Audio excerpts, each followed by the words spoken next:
So I figure I should probably get my name out there and my opinion out there. I'm gonna start this channel just to see if I can't try to help push the politics along.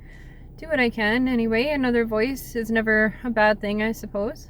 I live in central Saskatchewan. This is my view right now. I am wanting to introduce the Saskatchewan Prosperity Project as well. I recently joined the group trying to make a difference and get a sovereign status out of Canada. I absolutely love my country. I have always loved my country, but lately it's not what I grew up in. It's not what our parents had. It's not what I want my children to grow up in and have. It hasn't been free or safe or affordable in at least a decade or more for sure now at this point. My channel here will be called Prairie Political Republic.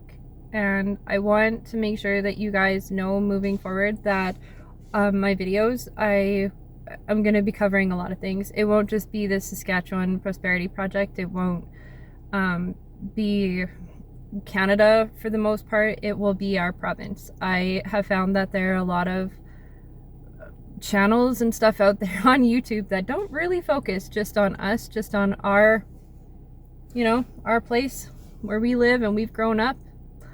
We are different from the rest of Canada. We are the West, and lately we're not the Wild West. We are the Wild West.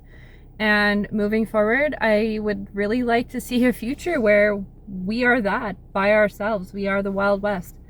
The East can keep Ottawa, and I don't want anybody to think that I have an issue with the other side. My children were actually all born on the East Coast. And my fiance is from the East Coast. I am Scottish. My family lives out in Nova Scotia.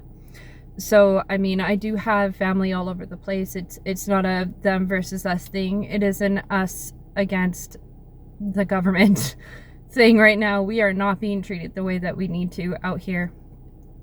We have no voice by the time, I don't even know if a lot of people realize it. Y'all think it doesn't matter? It matters to us out here. By the time it hits Ontario, our vote doesn't count anymore. It is gone. Our voices don't matter. We don't get to have a say. We're supposed to have a democratic voting system, but it is anything but out here. We don't get a say. We don't. Whatever happens for all of you in the blanket over Canada is what needs to apply to us. And that right there is the biggest problem. It's the biggest problem because we are built differently out here. We do different things. This is my view. I live in the middle of a wheat field, okay? We harvest all kinds of things. We do different stuff. Our landscape is very flat, if you can't see. We don't have a lot of mountains out here. We don't have a lot of fish. We don't have an ocean out here, So we need different laws, we need different policies, we need to be treated differently than everybody else. And that's okay, and it's okay that the East needs to be treated differently too, but when we're all treated the same and we have our vote stop in Ontario and we don't get to speak for ourselves, that's not okay. That's never okay. You guys wouldn't like that either out there on the East. You wouldn't appreciate that one bit, and nobody should, and we don't. And so part of the sovereign movement is just so that we can have a say in how we live out here and the things that we need and the way that we move and work and make rent and make our house payments and make our car payments and feed our children. The groceries are unaffordable. Everything is unaffordable. I can't even think about owning a house anymore. I'm almost 40 and I don't own one. I rent.